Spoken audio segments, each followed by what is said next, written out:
Greetings.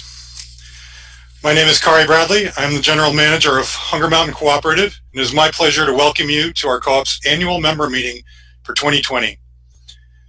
Thank you very much for being here and for this combination of business meeting and community celebration. We're looking forward to sharing this time with you. I'm letting you know that in a couple of minutes we're going to kick off with a celebratory toast, so please have your beverage of choice ready to join us. One was included in our snack packs if you were able to get one of those. If you can hear and see me, then you successfully navigated the Zoom login. That's excellent. If you are in need of tech support at any point, please message us through the Zoom chat function. You can find a chat button at the bottom of your screen. Click on that to open a dialog box on the right side where you can type in your message.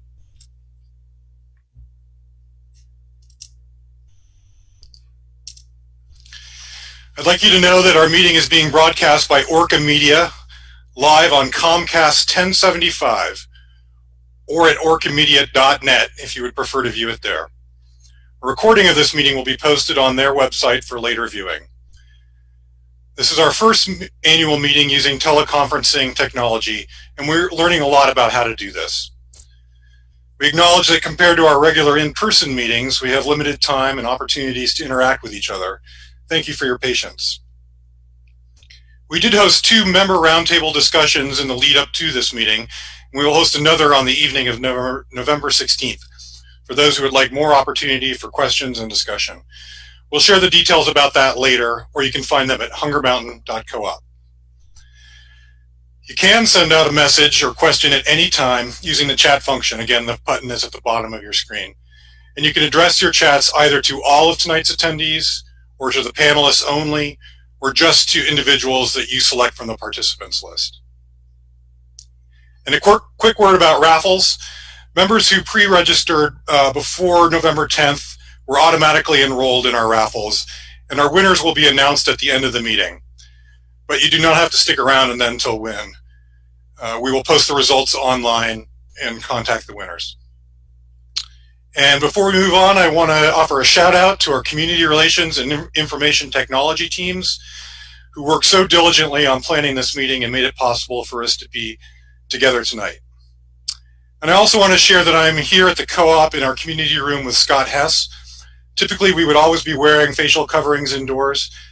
Tonight, we will remove our masks when we are presenting so that you will be able to hear us as clearly as possible. We're taking our cue from our governor's press conferences. Please know that we are more than 6 feet apart and we have the windows open. So now it is my pleasure to introduce our council president, Scott Hess. Thank you so much, Kari. Pleasure to be here. I'd like to ask you all to please join us in a toast. The glass is ready. And I would like to raise a glass to our employees for their supreme dedication to keeping the store open. Scott, we can't hear you. I'm just going to pause you for a second. Okay, let me start all over. Great. Now you're good. Thank you. Okay, I was muted. Apologize. Technical difficulty. Thank you so much, Kari. And welcome, everyone. Thank you so much for joining us. And please raise your glass for a toast. And I would like to toast our co-op community. Raise your glass to our employees for their supreme dedication to keeping the store open and us safe. To the members and customers for supporting and shopping at the co-op and abiding by our safety protocols. To the co-op council for their insight and leadership. And to the local producers for providing us with healthy products. Thank you all. Cheers. And now we want to hear from you. We're going to run a couple of quick polls to get a better sense of who is with us tonight. You should see the first poll up on your screen right now. Please respond, but wait a few seconds and as the answers come in. So the first one is how many people are attending this event from your login? We're asking this to get a better sense of how many people are actually attending tonight. While we're waiting for the results, Scott, tell us, how many annual meetings of the co-op have you attended? I believe this is probably my 11th meeting, and I have attended every meeting since we moved up to Vermont. Cool. Yeah. How about you, Kari? I think this is number 17 for me, so Wow. changed quite a bit over that time. Okay. All right. Let's see. It was always a highlight, and I always really enjoyed receiving the newsletters while I was not living in Vermont, and just to get a feel, even though not living here. And I think we should just about be getting some results back in. Do we have any results, Ravi? Okay. Yes, we do. Okay. It looks like the vast majority, 74%, there's only one viewing, 22% two, and 3 have 2%, and a little over for 1%. So great. Mainly solo. So thank you so much. That's great. For the next question, what do you most look forward to I think the other one's next, actually. I'm sorry, jumped ahead. We just added this previous question. How long have you been a co-op member, Hunger Mountain co-op member? And if you could just please reply on the screen. How about you, Kari? How long have you been a co-op member? Well, see, I grew up in the area, so I've been coming to the co-op since I was a wee lad. I guess back in the 70s, maybe the early 80s. Mm-hmm. And I remember the original co-op location on the corner of Granite and Berry, and then when it was further down Berry Street, the second location. Mm-hmm. But I never became a member until I moved back to Vermont in 2004 to take this job. So I guess it's been about 16 years. Oh, okay. How about you? Actually been a member since 2007, 2 full years before we moved up to Vermont. Kept coming up here on vacation and just loving the co-op and actually stacking, getting supplies and actually bringing them back to New York. And then was just thrilled to shop here on a daily basis since 2009. So it's been a delight being involved and shopping, as I know all of our members do. Okay. Kari, should we see if we have some results that come in? Yeah, Got a wide range here. Oh, interesting. The leading vote receiver Wow. was over 21 years. Wow. And it's just so interesting being at the annual meetings and meeting so many people that, many people that we know of that actually were here at the very, very start that started the co-op. Great. Thank you, everybody, for participating. And we have another question. What are you most looking forward to when things get back to normal? And what do you most miss about your daily interactions and what's going on in the co-op? So as you can see, which of the following most look forward to post-COVID? So if you could just do that. How about you, Kari? What do you? Well, I mean, pretty much everything on this list is something I miss. I had to pick one. I'll go with the first one. As someone who is here almost every day and eats a lot of the food, I'm really missing that hot and cold food bar, especially some of the specialty dishes that they put out. I miss that for sure. You? Yeah, I miss all that, but I really miss the interaction. And I feel like this is kind of a community hall, and where it's almost impossible to come into this as a co-op and not interact with people and see people that you know from Montpelier, East Montpelier, and I love that interaction, and just either it's a quick hello or catch up if you haven't seen anybody in a little while. So I'm really looking forward to and hanging out at the cafe, meeting with someone for breakfast or lunch, and that was always a highlight. Sure. Real central place. Well, one day we'll get back there. Hopefully, absolutely. So let's see, we have some new results coming in.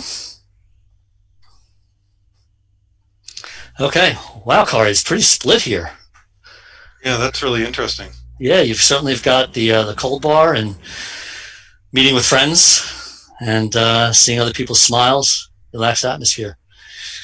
Great. Thank you so much. That gives us some insight and hopefully seeing for you that are viewing right now to see exactly who's signed in so far. And next, we're going to hear from some of the council members that are currently serving, and they prepared a brief recorded statement for you.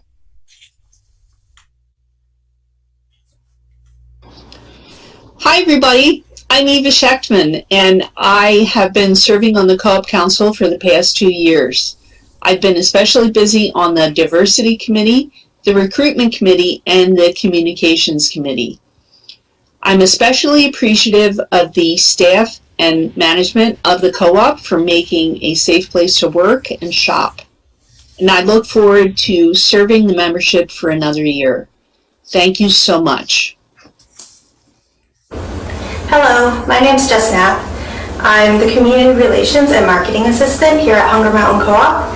I've been serving as staff representative on the council for 2 years now.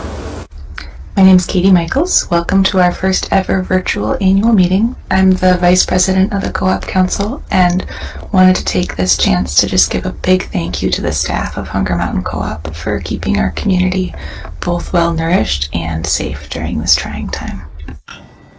Hi, my name is Olivia Denton, and I have served on the Hunger Mountain Co-op Council for 1 year now. 90 people, 98 people. I'm also a staff member of the co-op. We don't quite have a quorum. And over the past year, it has just been such an honor to learn what it means to serve on a board and how I can better help serve my co-op and my community. Hi, Pat Sergi from the council. I hope you had a wonderful day, and I'd like to thank all the hard workers at the co-op. They've worked through these difficult times and they've done a great job, so thank you. Have a good night. Bye. Greetings from the sunny November hillsides of Plainfield, Vermont. He says, without the slightest hint of irony in his voice. My name is Stephen Farnham. I serve on the executive committee of the Hunger Mountain Food Co-op Council. I've served now 2 terms, that's 6 years. I enjoy contributing to the community in this way, and I'm looking forward to serving a 3rd term. Thank you very much for your support. Hi, my name is Eric Jacobson.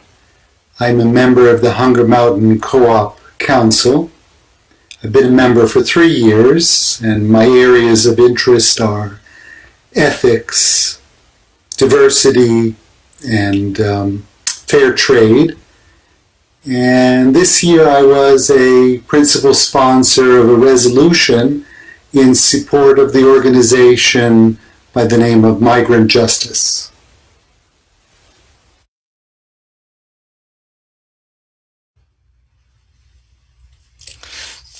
Thank you so much. And we do have a quorum. I didn't mute myself. Great. Thank you. We've heard from everyone on the council except for Andrew Sullivan. Andrew's just completed his 1st year on the council, and he's also a co-op employee working in the grocery department. Andrew is also a candidate in this year's elections, which leads us to our next topic slide. Annual meeting marks the end of the calendar year, and we're in the process of electing new members. We have 4 candidates for the 4 open seats this year. And let's hear from Catherine and Deb, the 2 non-incumbents running this year.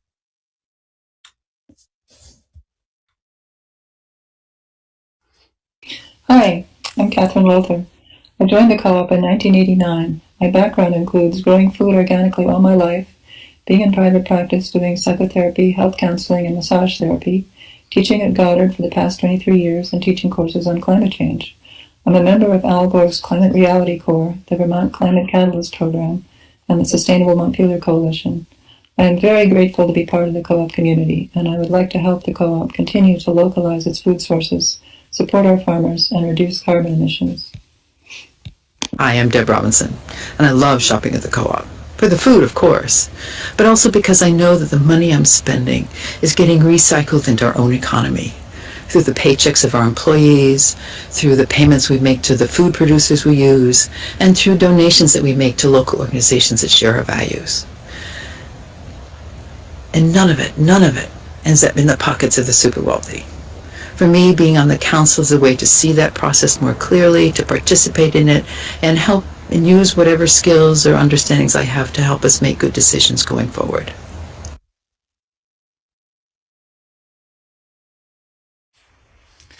Great. Thank you so much.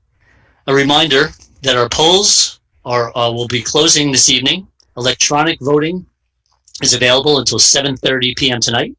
And yes, it is an uncontested election, but voting is still important. for determining the final seating assignments. We have 3 3-year seats and 1 2-year seat. Back to you, Kari.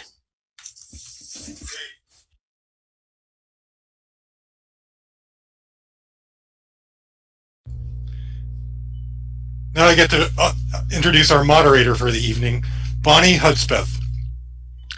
Bonnie lives in Putney, and she is in charge of cooperative development for the neighboring Food Co-op Association. She also serves as the vice president of the board of the Cooperative Fund of New England. Welcome, Bonnie, and thank you. Thank you, Kari. Thanks, Scott. And it was really inspiring to hear from other board members describing their connection to the co-op. I'm really happy to be here with you all. I love Hunger Mountain Co-op, and I really enjoy stopping when I'm driving from my house in southern Vermont up to my folks in Burlington. Your cookie selection rocks, your cheeses rock, your local produce we love, and of course your rockstar staff. Can't help but mention them. So I'm really glad to be here with you all, and I want to remind you that we want to hear from you. Please type your comments and your questions in the chat at any point. I've already seen some great interaction happening. Someone mentioned buying snowshoes at the co-op. Would love to hear that story. If we run out of time, we'll compile all your remaining questions and make sure to post responses. So you can rest assured, all of your questions will be responded to eventually. So with that, let's talk about our plan for the evening. So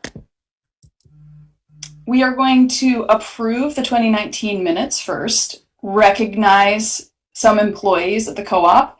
We're going to hear from the diversity committee, and we are going to learn about the Hunger Mountain Cooperative Community Fund grant awards. We're also going to get to hear from Scott and Kari again, their reports for the year, and then we're going to get to hear a bylaw update. And then we will conclude with a very exciting Hunger Mountain Cooperative Community Award and raffles, of course. So our first order of business is approval of 2019 minutes. And I gotta just triple check first. Rowan, do we have quorum? I believe that we do. Yes, there are 99 people that I can see, and several have let me know that they are with more than one person. So I believe that counts as quorum. Excellent. Okay, so let's approve the minutes. I hope you've been able to check them out on the co-op's website. Can we first have a motion and a second? You can type in the chat so Scott can let me know.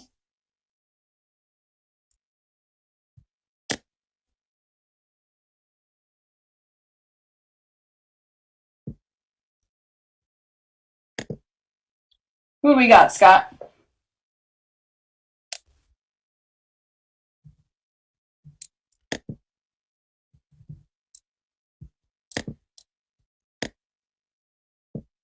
I'm sorry. We have Linda Kelly made the motion, and it looks like Amy Willis seconded it. Thank you, Linda and Amy. Okay, you should see a poll up where you have the options to vote yes, no, or abstain. So go ahead and click your choice here. And as we're voting, let's imagine ourselves together, getting to smile, wave at each other, maybe eating a tasty dinner prepared by the co-op. That will happen again, right? All right, let's see how you all voted.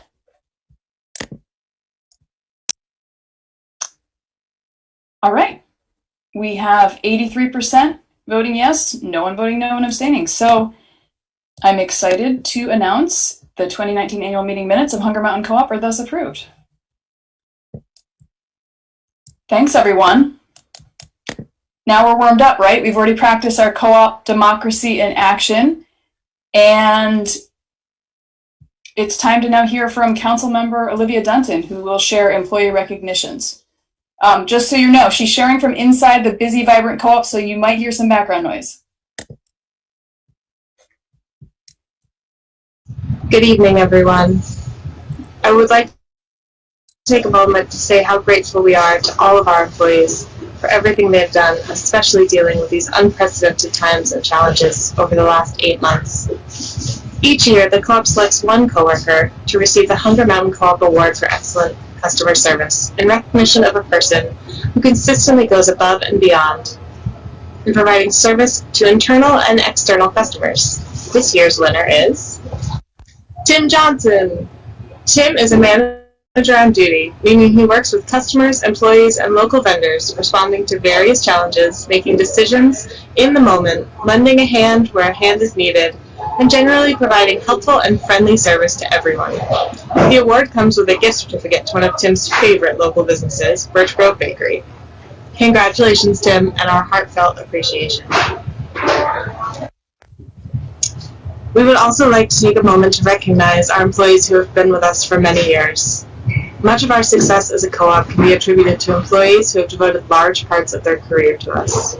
Here is a list of those who are celebrating major anniversaries this year. Robert Kerrigan, 35 years, produce manager. Mary Wells, 30 years, finance, bookkeeper. Lana Casey, 20 years, finance and receiving, accounts payable clerk and receiver. Elizabeth Jesdale, 20 years, demo coordinator and gatekeeper. Ellie Wood, 20 years, human resources assistant. Nettie Cadeau, 15 years, front end, cashier. Jeffrey Gilbert, 15 years, grocery stocker. Leo Ormiston, 15 years, grocery manager. Jen Palkowski, 15 years, storekeeper, maintenance assistant. Chad Besaw, 10 years, grocery buyer. Julie Henderson, 10 years, finance, depositor and payroll assistant. Sonia Keene, 10 years, front end manager. Marcus Lafayette, 10 years, food services, deli packager. Carlin Prue, 10 years, deli, prepared foods assistant manager. And Amelia Salava Hartman, 10 years, front end supervisor. Please join me in thanking each of these employees for their many years of service to our co-op and our community.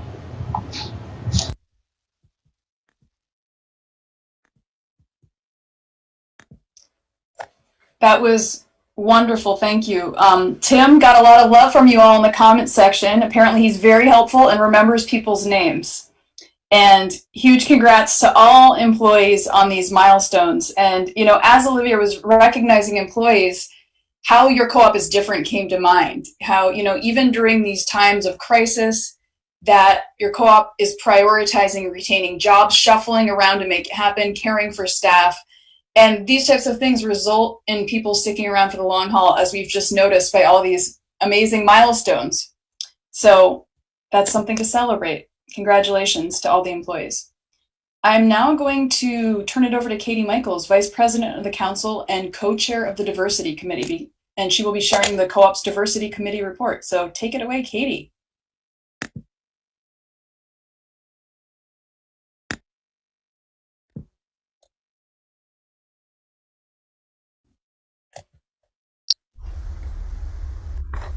Hi there. My name is Katie Michaels. I'm a council member and I'm going to be presenting on behalf of the Diversity Committee. The Diversity Committee is composed of both council members and members of the co-op staff.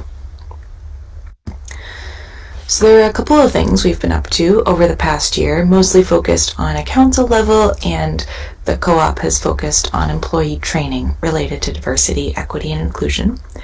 There's been a fair bit of professional development for council members on this topic, ranging from an optional reading group, where council members have been able to read articles related to class, race, and gender discrimination, and also all council members last January participated in a workshop related to anti-bias. A couple of other things I want to highlight from this list were this past June, we were all moved by the murder of George Floyd and the national reckoning that we had with issues of race in our country. And the council made a statement on this topic, which we're happy to share with you. And we also made a donation to Black Lives Matter of Greater Burlington, recognizing our need to put our money where our mouth is and support and stand in solidarity with Black members of our Vermont community. And then just this past month, Eva Schechtman on the Diversity Committee kind of envisioned and worked with CQ Strategies, a local consulting firm, to hold a listening session for members on the topics of racial equity and what the co-op needs to do and how we need to change to be a more inclusive place. On an employee level, most employees have participated in implicit bias trainings, which basically help people recognize their own biases and not act on those instincts. And a number of employees, as well as council members, participated in a workshop series called We All Belong, which was both individual skill building and also broader thinking about how the co-op can be a place where everyone is welcome and everyone feels like they belong. And one of the outcomes of that We All Belong training was the people who participated developed a statement about the place and space they hope for the co-op to be.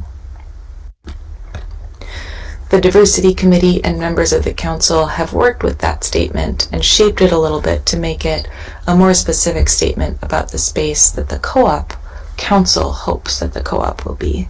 So I'm going to read the resolution, which was passed at our last council meeting, where we said Hunger Mountain Co-op wants everyone to feel welcome, and we strive to be an inclusive and anti-racist community. We respect differences, honor each person, value your unique stories, and seek to learn from each other. We succeed when you feel that this is your co-op.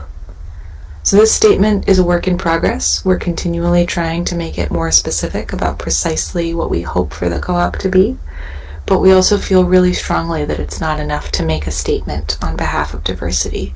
We need to have some action to follow. And so one of the things that I feel really excited about for our 2021 work plan is we're hoping to change the language of the resolution and turn it into an ends policy, which Kari, the general manager, and the staff of the co-op would then be responsible for implementing. So as part of that, we, as a diversity committee and potentially some additional members of the co-op staff and any members who are interested, will be trying to develop metrics that we think should be tracked over time to assess our progress on that topic, and also to help the co-op staff develop a work plan to become a more welcoming and inclusive place. Some other things we're thinking about for the year ahead include member workshops, a survey of our members to understand your wishes for the co-op's diversity and equity work, and then some professional development for council members, as well as trainings for staff. So with that, I will pause, but would welcome any questions. Thank you. Thank you, Katie. We have time for a couple of comments and questions, and so far I've seen a number of people wanting to be able to clap and raise the roof. So that's what I've seen so far. But we're lucky to have Katie here with us live. So please type your questions for Katie into the chat right now.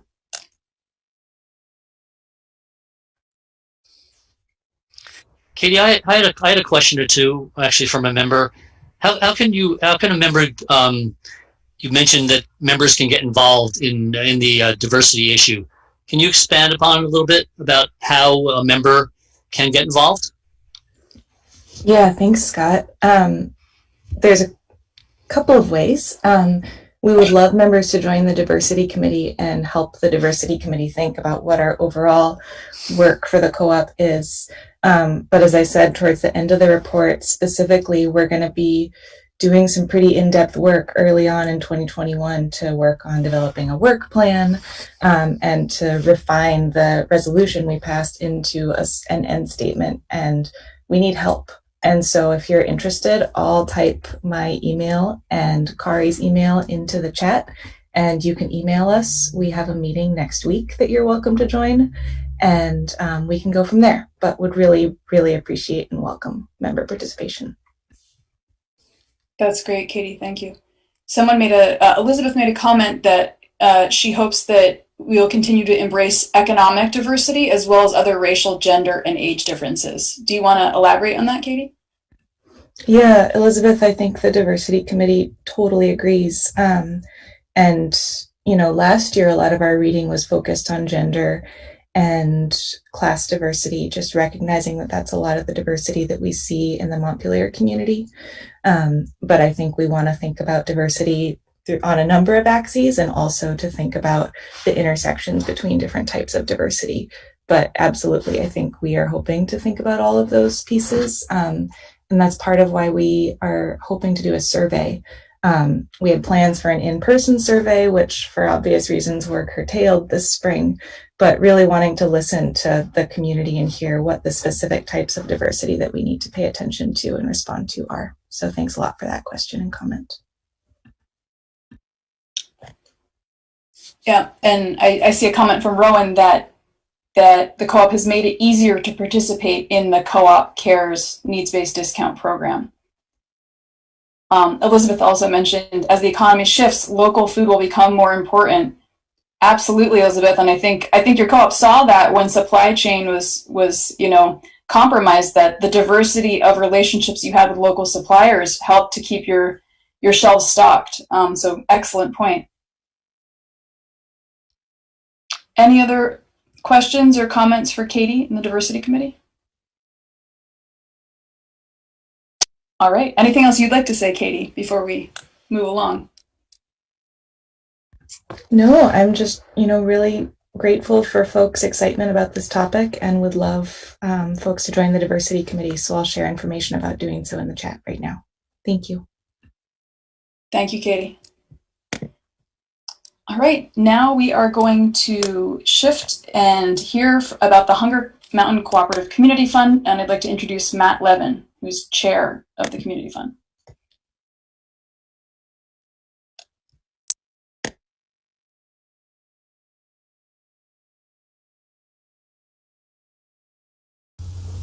Hello, I'm Matt Levin, and I'm honored to be the chair of the Co-op's Community Fund Advisory Committee. The Hunger Mountain Co-op Community Fund was founded in 2005 to offer financial support to organizations, businesses, and initiatives that are aligned with our co-op's mission. Over the past 15 years, we have given out over $58,000 in grants to 52 recipients. These funds have provided critical support to projects that strengthen our community's individuals, local food system, and cooperative commerce. The Community Fund Advisory Committee is made up of member owners, council members, and staff. Our committee makes grant recommendations to the council, who has final approval.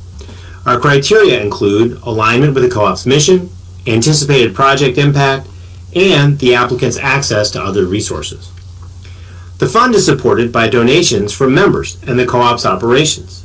Thank you to those of you who have made a donation to the fund. This year, the council elected to donate uncashed patronage refunds to the fund as well.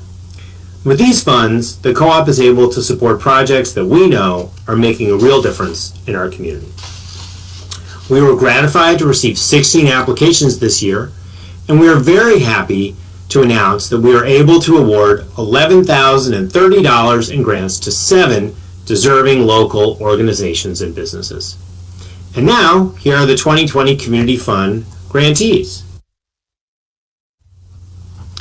Bethany used $790 for a freezer replacement at the food shelf. Greenfield Highland Beef in Plainfield, $2,500 for installing secure freezers for contactless pickup of meat at their farm. Curly Girl Pops of Montpelier, $2,500 to build a mobile commercial kitchen. The Growing Peace Project of Topsom, $1,000 to help them provide food to those in need. The East Calais Community Trust in Calais, $1,000 to help get the East Calais General Store up and running again. And the Twin Valley Senior Center in Plainfield and East Montpelier, $500 to make the services of the Senior Center accessible during COVID. Congratulations to our grantees, and thank you for supporting our co-op's Community Cooperative Fund.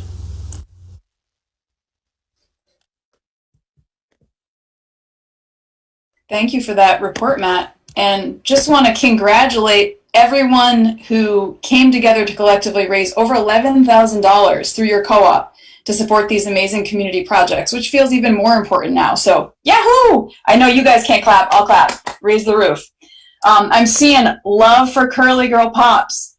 And I see from Denise and Jen from East, the Community Trust, that they're very grateful for the grant as they continue to achieve their goal to reopen the general store and to serve their community and beyond. And congrats. Let's see who else. Thanks for helping serve. They do great work in Northfield. Yay for the grants. Ooh, someone figured out how to clap in the comments. So we're seeing lots of love and excitement, and truly what wonderful projects you all help to support through the cooperative. You can raise your hands. Stephen says, raise your hands. People are clapping and raising their hands. So a lot of things to celebrate. All right. Well, I'm going to turn it back over to Kari now for reporting. Thank you for everyone's attention and participation.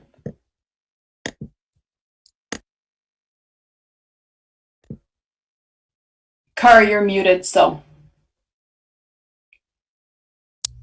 Thank you, Bonnie, on many levels. So Scott and I are now going to provide a brief overview of the past year.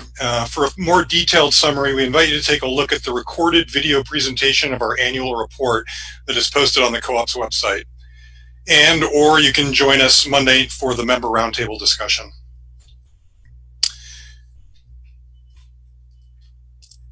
I'm going to start by sharing some of the successes of this past year as I see it. It's just been a remarkable time to operate a cooperative grocery store. First off, in the face of COVID-19, we've been able to maintain, for the most part, a steady supply of food and essential products, despite some shortages, especially of national brands in the spring and summer. This is thanks to our team of dedicated buyers and stockers, and it's also a testament to the robust local food system that we've built up here in Vermont over the past few decades. At the same time, we've maintained employment. Many of our employees changed duties and schedules. Some chose to stop working temporarily for pandemic-related reasons. Some have been able to work remotely. We've had a few retirements and no shortage of staffing challenges this year, but so far we've had no layoffs and no forced reductions in hours, and I believe we are fortunate compared to many businesses these days. One response as a staff to the pandemic has been to increase communication and share in decision-making. For example, we formed a response team of senior managers and union officers, which meets regularly, along with maintaining daily staffing meetings and daily written updates to keep folks informed and provide a forum of exchange of ideas. I would like to pause here and again recognize the incredible efforts of our staff. Likely for most of us, this has been the most daunting challenge of our careers, and I'm extremely proud of our work, and I feel privileged to work with such a dedicated and talented team. One of our accomplishments, we launched our curbside pickup program back in April. It was a significant undertaking executed on a very short timeline. I can share a couple of the markers of success. We now have over 5,000 items available, and recently we have been approaching our goal of 5% of store sales from curbside, and there's capacity to provide even more. This, along with other new and altered programs, it's been quite a year, and I want to commend every co-op employee, along with our members and our local vendors, for your dedication and support. Some of the challenges have been and are dealing with. The uncertainty, operating with incomplete information, changing conditions, new regulations and expectations, lots of logistical challenges. It all keeps us on our toes and adapting, knowing at any time a surge in local cases could impact us personally and business-wise through a variety of impacts on supply, demand, or staffing. At the same time, we are always doing our best to consider the interests of shoppers, staff, and vendors, and it can be a delicate balance to meet all needs. I appreciate everyone's patience and flexibility. It's important to recognize that everyone has been dealing with heightened stress, and for many months now. We are very concerned about staff burnout. I urge all of us to approach each other with kindness. With so much going on, we just don't know what each other is experiencing at any one moment. And one of the sources of stress as a staff has been preparing for the upcoming holidays, when we always do see a significant increase in customer traffic. We've been planning since the summer and we are prepared, but still this is our first holiday season during a pandemic. Scott will share some of the details about this in a moment, but now let's shift to a brief financial report. We're going to discuss how we performed in fiscal year 2020, which ended June 30th. Like many grocery stores, we saw an increase in sales, specifically 2.6% more than the prior year, driven by a historic level of sales in March. At the same time, operating expenses were only up 0.6%, as we saw reduced staffing and we pulled back on discretionary spending. These totals do include increased pay and benefits that we agreed to with our employees union in recognition of the increased risk and stress. Net income before taxes and patronage refund came to $569,312, our best year in over a decade. You'll see there's an asterisk here due to the fact that our audited financial statements are not yet complete. The reason for that being that in order to determine this year's patronage refund, we're waiting on action by Congress to determine whether the forgivable portion of the Paycheck Protection Act loan that we received last summer is subject to income tax or not. Regardless of how that resolves, we did a good job of controlling expenses and ended the year with more than $2.7 million in cash. So we were relatively well positioned if we should experience a downturn in sales or other financial hardships. Now I'll turn it over to Scott. Thank you so much, Kari. As you can see in this pie chart slide, we'll first take a look at the big blue area, 63% of that's our sales, and that went back to our suppliers for the cost of the goods sold, and that's a little lower than under normal circumstances. The 28% were the employee compensation. That was in the form of wages, benefits, and this was basically right on budget. The other smaller sliver, the other expenses, that was 6%, and that was cut down considerably, and staff did a great job cutting down on those costs. And that other small sliver of the light blue was our net income, as Kari just mentioned, the 2.2%, which is really good in the grocery industry. And parts of this amount will be used to pay out income taxes and the patronage refund once Congress acts, as Kari just mentioned. I'd like to go through a few words on safe shopping for this holiday season in terms of what the co-op is doing. The co-op has expanded our curbside pickup, as has been mentioned, and I see a lot of comments on how successful it is and how happy you are about it, with pickups between 11 a.m. and 7 p.m. every day. We've also expanded the hours back to normal, 8 a.m. to 8 p.m. to accommodate this extra shopping in this busy season. And we'll continue, though, please remember, we're going to continue to limit the number of customers inside of the store to provide adequate space, and the 9 to 10 a.m. time frame is still reserved for high-risk shoppers. Staff has reduced the number of freestanding displays on the sales floor to reduce crowding. And of course, hand sanitizer and masks are available for shoppers, and we will continue to sanitize the frequently touched surfaces. And what we can do as shoppers to remain safe. As you all know, the most important steps are what our healthcare experts emphasize. Wear a facial covering, maintain 6-foot distancing to the extent possible, and wash hands often. Additionally, we ask that you give our curbside program a try.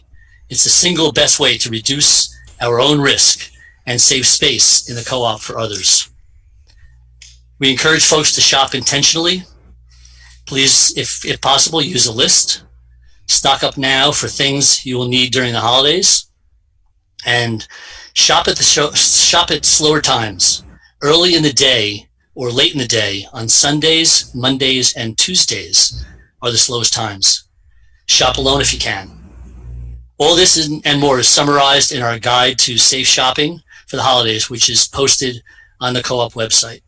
So thank you so much for your support, and together we are keeping our community and ourselves safe. Kari, back to you. So finally, I want to speak to an initiative to help address hunger here in central Vermont. The University of Vermont is reporting that nearly 1 in 4 Vermonters experienced food insecurity this past summer, and that children and people of color are amongst the most susceptible groups. The Vermont Food Bank has nearly doubled its distribution this year, and it's not enough. On top of all the other challenges right now, too many of our neighbors are dealing with life without enough food. So from now through the end of December, the co-op is organizing our Neighbors Helping Neighbors Food and Fund Drive, with all donations going to the Vermont Food Bank and our Central Vermont food pantries. You can help by donating at the cash register.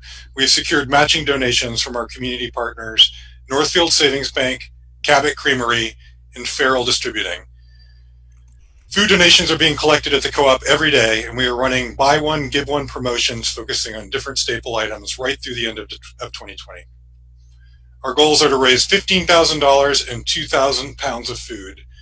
It's an ambitious goal, and I urge all of us to participate in this important community effort. And we'll pause there and turn it back to Bonnie. Thanks, Kari. So I'm noticing a lot of member owner excitement and gratitude about curbside, and I noticed a couple of members saying that they could not shop if not for curbside. And Bill said that he's thinking of the co-op as his refuge in an increasingly strange world. That's a really good representation of what the co-op means, right? And I just wanted to take a moment to recognize the co-op staff and incredible board and leadership during this stressful and scary time, because the fact that they came together, they worked to innovate and launch new programs and somehow pull off the best sales in a decade under these stressful conditions while taking countless measures to keep staff safe, member owners safe, and the community fed and connected and safe is just amazing. So thank you. I have to say that. I can't not say that. So, and now we want to hear from you. It's time for your questions. I've seen a couple questions already typed in the chat, so I'll queue those up first, but keep typing them in if you got more. So this first question I'm going to throw to Kari. Kari, we've got a question about out of stocks when shopping online, and how can people suggest products to be added to curbside? Well, certainly send us your suggestions. We want to hear what to prioritize. So please email us at info@hungermountain.coop. You can also call us on the phone 223-8000. We have been adding products as quickly as we can. I mentioned we're up to over 5,000, but obviously there's still other products to be added. And if you help us prioritize, we'll do that. Out of stocks are a challenge, certainly, and we're doing our best to stay on top of that. I think one of the benefits of going to pick up throughout the day is it has reduced that to some extent.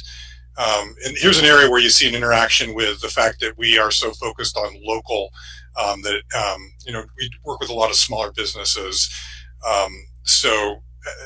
We're not necessarily designed to be in stock with all products all times. So bear with us on that. It is something that we're trying to do better with, and because we don't want to disappoint you. We know it's important. Great. Thanks, Kari. I see a question here. What's the plan for the winter? Sure. So we call the gatekeeping program is what we call the program where we limit the number of shoppers that are in the store at any one time, and that's in order to provide proper spacing within the co-op. And with the colder weather coming, we know we're going to have to make some adjustments to both the layout and the procedures. So you may have seen that we've constructed a room within the entryway, and that's for our employees so that they are provided some warmth and some proper distancing.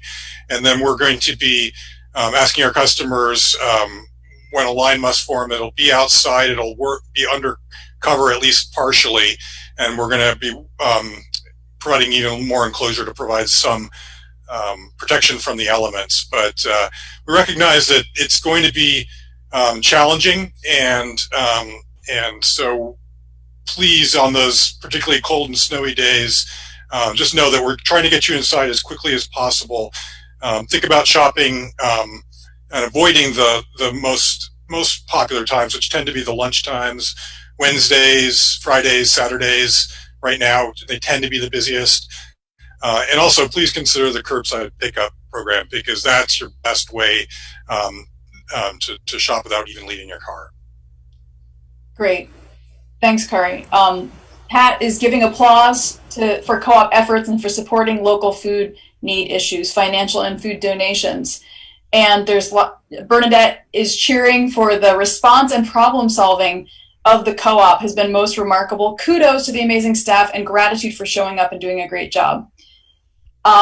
We do have another question about how would it affect the co-op if the PPP loan is taxable?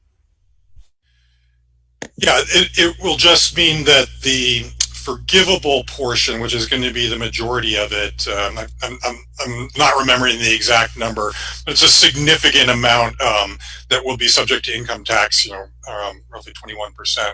So it's a difference of hundreds of thousands of dollars, and that will affect our bottom line and our cash position.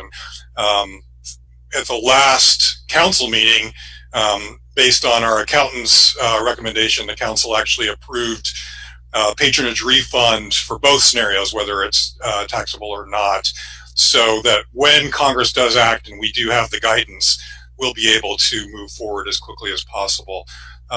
So in either case, I think the co-op's in pretty good financial position right now. We're fortunate, especially compared to a lot of local businesses. But we've been conservative. We've built up our reserves for a reason, and that's just recognizing that it could be tough times ahead. Yeah, sounds like proactive planning. So there's a question about how do you staff the curbside program, and how does it actually work? Yeah, that's a good question. So right now the staffing is primarily provided by our front end department, which is our cashiers, and they've really been doing a great job. So the way it works is that we're using obviously an online platform. It's connected to our point of sale software, that technology, so that really integrates nicely with our inventory database, and we are able to basically see your orders. It generates a pick list so that our employee can basically do the shopping for you, process the transaction, using payment card. We're taking payment, and then that goes into storage until you arrive, and then when you, the customer, pull up to the front of the store, you give us a call on our mobile phone. We answer, go get your order, bring it out, and load it up for you. There's a number of steps. Seems to be working reasonably well, I should say. Hats off to the team, because it's a lot of work, as you can imagine. We're doing between 20 and 40 something orders a day, and those range from, I don't know, maybe $40 or $50 up to $600-700. So it's a lot, and to juggle all that while maintaining normal operations, many appreciations to the team. Absolutely, lots of shuffling and juggling.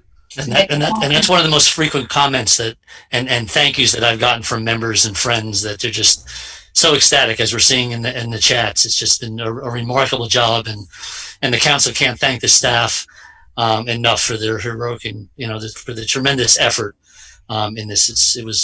We get updates on a regular basis, and we're just so appreciative. Yeah, thanks, Scott. And Jess just posted the curbside link in the chat, so if anyone wants to click on it and explore it, it's right there for you to check out. And so we have a question from Billy about, as we're adapting to climate change and try to decrease our own impacts, can we begin to look at our buying policy and transportation issues around shipping from afar that impact the climate? Slowly decreasing national brands in favor of local, increasing local available options. Yep, I think that's a good point. Certainly this co-op, like many co-ops, but especially I would say this co-op, because we're so blessed with having such a strong local food system, local food is really a priority here. And this year's report, again, in that recorded annual report, you'll hear about this a little more, but about 38% of our sales last year came from local products. And we've been hovering around that 40% mark for a while. And I think that, there's a balance. We're always striving to do more, but we're also recognizing there are some benefits to some of the national brands too, especially when it comes to price.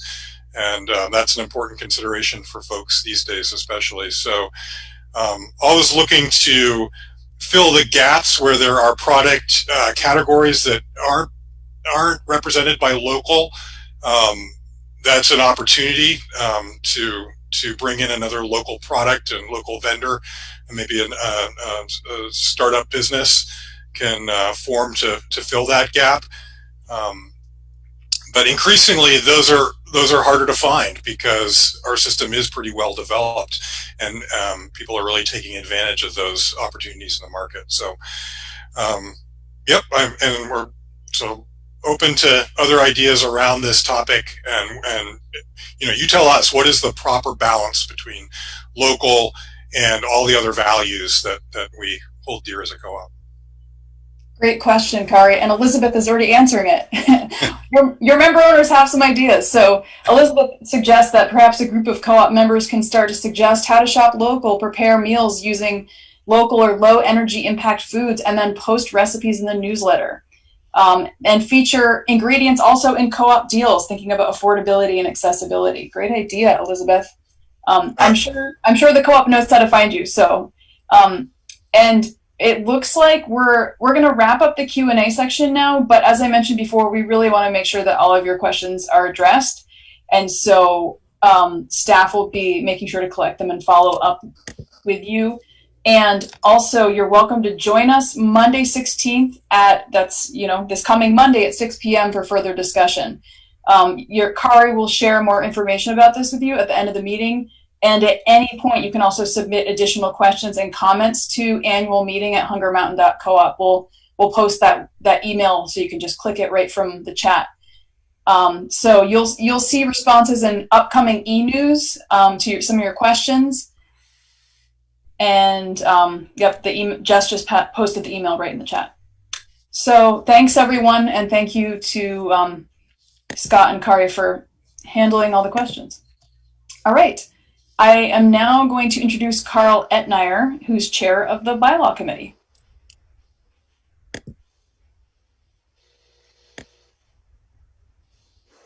Hey folks, the person introducing this segment probably will have already told you this, but I'm Carl Etnier. I am chair of the Bylaws Committee, and I thank you for this opportunity to tell you a little bit about the process that we've been working on for amending the bylaws and related co-op housekeeping. The committee had hoped to bring proposed amendments to you at a special meeting earlier this past spring. Unfortunately, for reasons we know all too well, meetings of every kind were canceled this spring, and we don't know when we'll be getting back together for in-person meetings. Meanwhile, the problems remain that got us together. Our current bylaws, they're still poorly organized. They're still full of typos and difficult to understand sentences. Every time we went to look up something in the bylaws, we were just struck by how dreadfully they're written.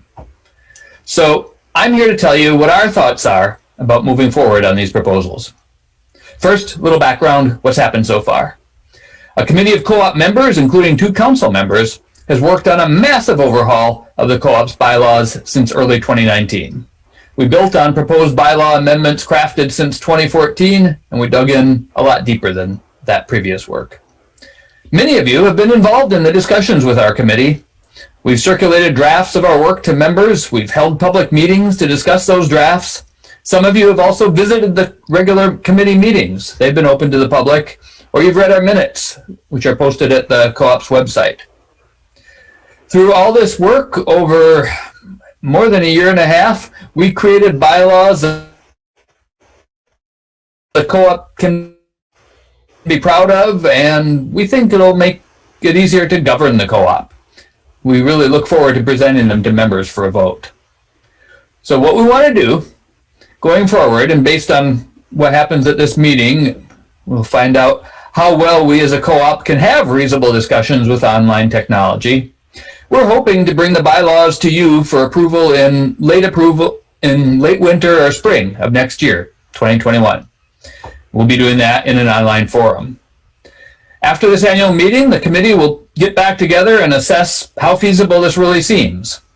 If we do decide, okay, we want to go ahead with this, we'll tell the council that, and if they're okay with it too, we'll have a significant information campaign starting in January to make sure that when the time comes, you're prepared to make informed decisions. Well, that's it very briefly from the Bylaws Committee. I'd like to thank the committee members for all their hard work month after month to put together these improved bylaws. They include Jed Davis, Stephanie Kaplan, and Sue Zekas, council members Stephen Farnham and Scott Hess, and Kari Bradley has been with us at almost every meeting. Cheryl Connor was an invaluable member during the committee's first year of its work before she moved out of state. I look forward to hearing more from you about the bylaws and the process in the Q&A period and in the months ahead. Well, thank you, Carl. And what questions? Anyone have questions? I see an appreciation and thanks to everyone who worked so hard on this from Olivia. Any other questions again? I do see a question about how, and bylaws are tough. Acknowledgement from Amy that bylaws are tough. Thanks for doing it. There's a question about how can I learn more about what's going on with the bylaws? Sure, I can take it. Can you hear me? Yes. Sure. So the committee is going to get together and make a decision about going forward. And if it looks like we are going to present them to you this spring, as we hope to, or late winter, then there'll be all sorts of opportunities to find out about them. If you want, you can go to the Hunger Mountain Co-op website right now and find the bylaws. It's the same page as the council meetings, I believe. But if you just do a search for the bylaws, you'll get to it. And the proposed changes, the proposed amendments are there along with the existing bylaws and the articles of incorporation. And you can ask any of us on the committee as well. Carl, I think the minutes are also listed on the website if people want to go back and read those also. If you want to read through minutes of dozens of meetings, they're there too. Sounds like you can learn maybe more than you want to know about what the board's been up to. Thanks, Carl. Any other questions? Carl, you're getting a shout out from Stephen Farnham about getting a lot of credit. And if you were paid for your efforts and hard work, it would cost the co-op a small fortune. So thank you for volunteering. And it's just another example of how you as a member owner are helping to shape your co-op. Thank you. Carl's done an amazing job, thorough and a tremendous amount of work. So I echo Stephen's comments on behalf of the council and the committee. Tremendous job. Really is a lot of work. Thank you. Thank you. If there aren't any further questions, I could say just a little bit something more about the committee's process. Sure, go for it. Yeah, I think it's interesting that 3 of the now 6 members on the committee, since one of them moved out of state, 3 of us have a history of opposing bylaw amendments from the council, and I was one of them. We weren't motivated by knee-jerk opposition. We just thought that these previous proposed amendments were not improvements. And we rolled up our sleeves and worked with so many others to develop these bylaw proposals that are clearer, and we hope they will open the door for more participation by members. And that we are open to hearing all sorts of opinions on the bylaw proposals. I want to let you know that in this process, we've heard lots of disagreements, and we've had our internal disagreements, some of them quite sharp disagreements at times. But we've generally succeeded at keeping the level of discussion polite and respectful, and we're going to try to keep it that way going forward, too. So we hope many of you will continue to be part of that process. Thank you for sharing that, Carl. We know democracy is messy and also precious, right? So thank you for laying out the co-op's intentional process for bylaw revisions. And it sounds like you are welcoming feedback and participation. And you're still standing and smiling and energized after the process. So congratulations. Yeah, thank you.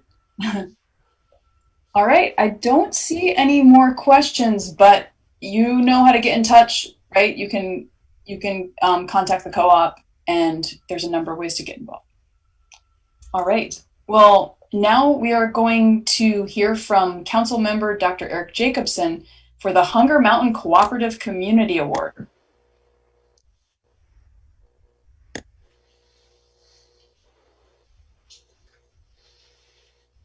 Hi, my name is Eric Jacobson.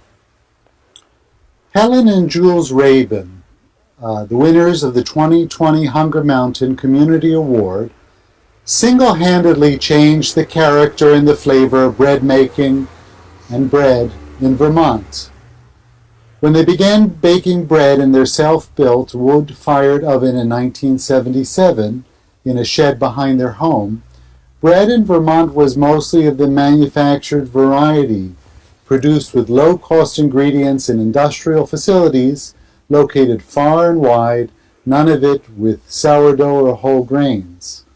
A crust of sourdough would have only been obtainable at the fanciest of European-style bakeries in the big cities if not for Helen and Jules Rabin of Upland Bakers of Marshfield.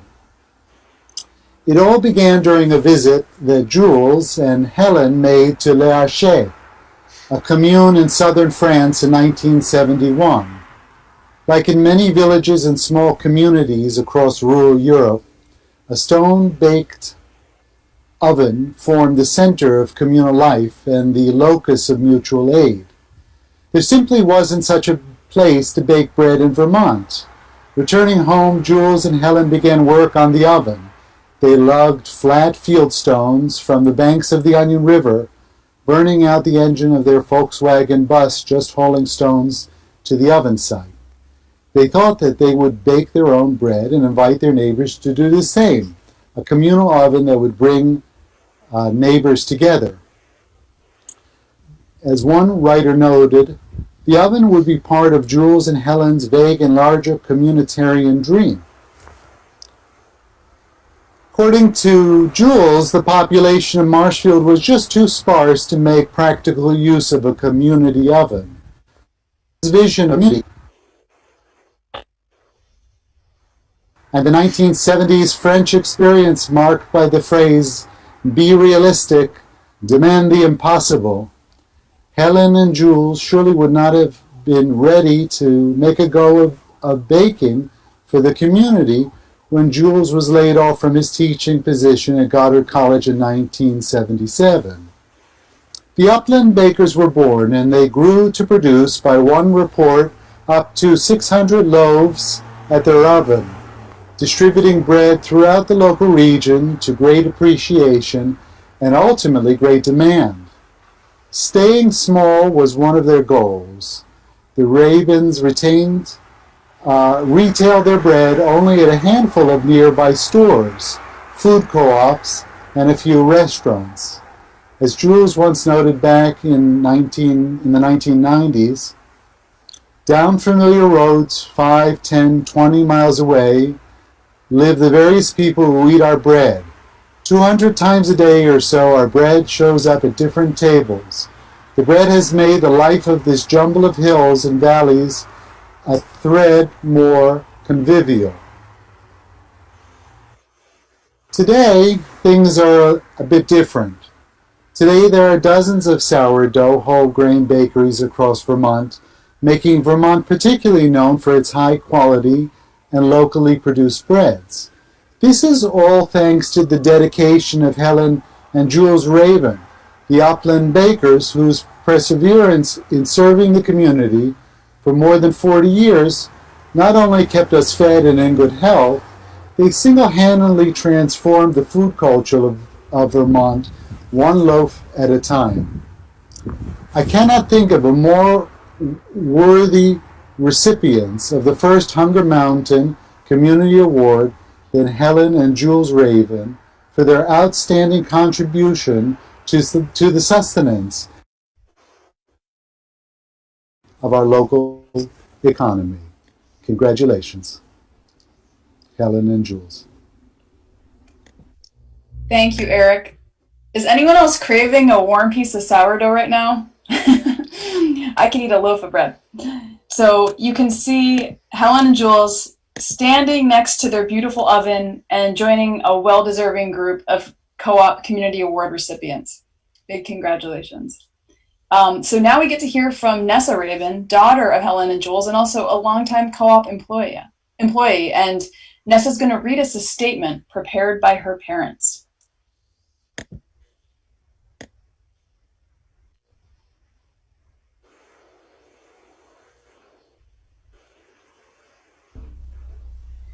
I want to thank you very much, really. I'm sure I don't know why Helen and I were selected for this honor, except that we're a long-lived pair, and being of the Great Migration of the 1960s, we have lived here for more than 50 years and have acquired a little moss on ourselves. First, that was in a cottage we rented from Walter Smith, the foremost farmer of the area and a very special Vermonter. And then in a house we built for ourselves with the very prominent help of a couple of new carpenters, recent migrants to Vermont like ourselves. No, that's backwards. It was the carpenters who built the house, with ourselves assisting and taking greater charge as we learned the skills. In the course of time and because of changes in our lives, the shrinking down of Goddard College where I had been hired to teach anthropology, we became the Upland Bakers. We fell in with the new mystique of bread, good bread, preferably sourdough bread and baked in a wood-fired oven. We had encountered that combination in France, the bread and the oven, and it had held an attractive place in our minds. We built that ultimate oven ourselves with no previous masonry experience. Helen studied a few books to guide us, and masonry novices though we were, we did it. Built ourselves a serviceable oven over a long summer with field stone gathered from the stone dumps. Why sure, help yourselves, at the back of ends of Walter Smith's fields. We didn't maraud any stone walls in all that effort. The stone and brick oven we made, with Helen, our mason-in-chief, was sort of preposterous, but it worked surprisingly well and served us for the 20 years that we baked bread for the area, supplying a small scatter of stores and food co-ops. We were, I believe, early factors in the bread revolution, which is now well established in this part of Vermont and elsewhere. Then we began to get old, quit that career, and left the hard work of baking to now numerous other people. Now this is us, me, as a current member of Hunger Mountain. We live fairly isolated on a dirt road 10 miles from Montpelier. Fixed in place as people our age tend to be, it's for me an event to come to town, which I do about once a week. The co-op is one of our regular stops when we go to town, and moseying around in it for our purchases, and once in a while for lunch with a friend, I feel a little as though I had arrived at something appearing around the bend as I make my way through the oddly arranged aisles of the store. Nod, nod, nod, chat, chat, chat. A pleasure of a special kind, that is, for backroad people like us. And one of the pleasures is the sight of the little kids in carriages whose mothers and fathers, besides shopping, are looking too for a little of the village green experience, for a casual encounter with a friend or acquaintance. Or for me, just a sight of a gaga one-year-old looking from their carriage at the wonderful array of goods and faces they come across. The faces, remarkably. So I'll end with that little prize and surprise of the baby wondering about the faces he sees at the co-op, that frank curiosity, and the hankering eye of the old guy, me, who has yet to greet his first great-grandchild. Thank you. And once again, that was Nessa, daughter to the beautiful award recipients. That was very touching. And what a beautiful description of their story and how they called forth the co-op as their village green. I imagine a lot of us can relate to that feeling.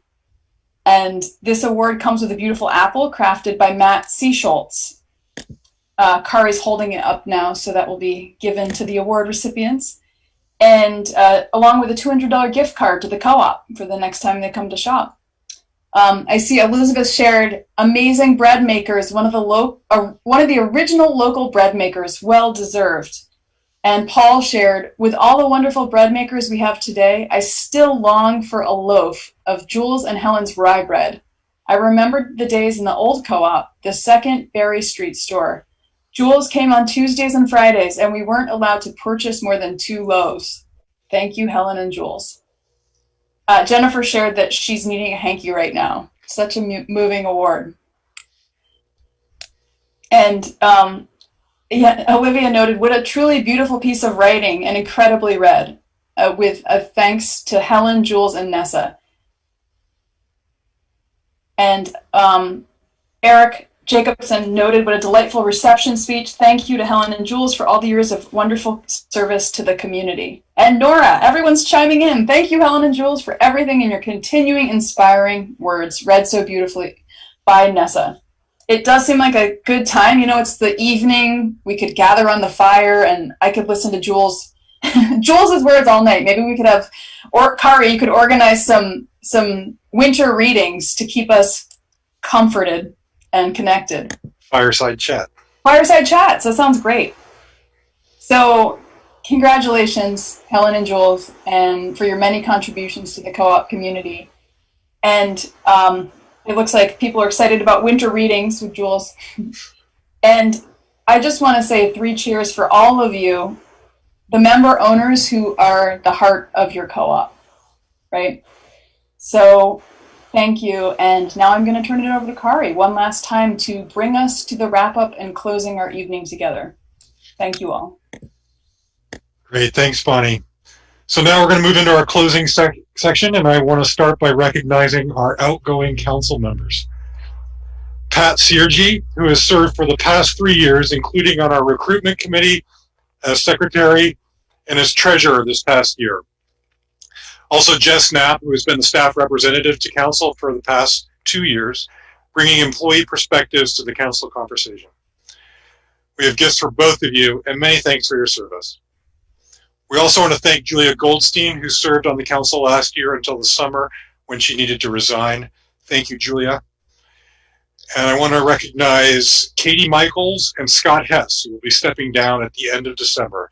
Our president and vice president this past year both served on multiple committees and have done so much for the co-op. Our sincere appreciation. And a personal thank you to Scott, who has served on the council for the past 10 years. Through many ups and downs, Scott has always reliably stepped up to help with whatever was needed. Many, many thanks to for everything, my friend. In anticipation of the vacancies created by Scott and Katie's departure, the council is planning to appoint 2 members to serve until next year's election. An appointment application is available at our website and will be due December 3rd. The council will interview applicants and make selections in early December. I hope you will consider applying and let us know if you have any questions. Remember, we have a member roundtable discussion this Monday at 6 p.m. This will be an opportunity to further discuss the topics we covered tonight or any others, and you can join us using the GoToMeeting platform. There's a login link on our website. You can also email us at annualmeeting@hungermountain.coop. Again, we will respond to your questions and we'll compile all the questions and comments in an upcoming edition of the Member e-newsletter. And a reminder that Monday is our deadline to order turkeys and pies for Thanksgiving. Turkey online ordering is easy. The pickup will be available the 4 days prior to Thanksgiving in the parking lot next door to the co-op. We're going to keep it outside this year. And please consider also placing a curbside pickup order for Thanksgiving. This will be a separate order from your turkey, but you can combine the actual pickup for the safest and most convenient way to shop. You'll be able to get all or most of what you need without even leaving your car. Finally, a heads up that we'll be closed on Thanksgiving and the day following. So that's the 26th and the 27th, in order to give our staff a well-deserved break. Thank you very much for your support. Wishing you and your loved ones a safe and joyful holiday season. Back to you, Scott. Thank you so much, Kari. Thank you for those kind words. We have many people to thank. Matt Schultz, created the award and that the Ravens received, and the Pizzazz pottery crafted for Pat the beautiful ceramic plate for her council service. On your screen, you'll see a list of the vendors who donated raffle prizes and the treats in our snack packs. Also, thanks to Liv Dunton and Muffin Spencer for coordinating the food donations. Also, thank you to Orca Media for broadcasting and recording tonight's meeting. Thank you again to Northfield Savings Bank, Cabot Creamery, and Farrell Distributing for generous donations to our Neighbors Helping Neighbors Food and Fun Drive. Many thanks to Bonnie for moderating, and thank you to our other presenters, Liv, Katie, Matt, Carl, Eric, and Nessa. We also need to thank the employees who put so many hours and planning and preparing for this event. Stephanie Canonen, Rowan Sherwood, Jess Knapp, Ravi Nielsen, Charles Brule, thank you for helping us have a successful remote annual meeting. And now, on to our raffles. This is the slide. The first group of winners, congratulations. We'll contact you about how you can pick up your prize. And for the grand prize is the two. We have Sue Zikas. She wins the Camping Essentials box, and Lisa Rochelle wins the $100 co-op gift card. Congratulations to all of our winners. And please give us your feedback on how this meeting went. A survey will appear immediately after the meeting to get your reaction. We'll also email you a survey as a follow-up if you prefer to fill it out later. Thank you for participating. Have a safe holiday season and take care all. Thank you so much. And let's adjourn by consensus at 7:23. Thank you all.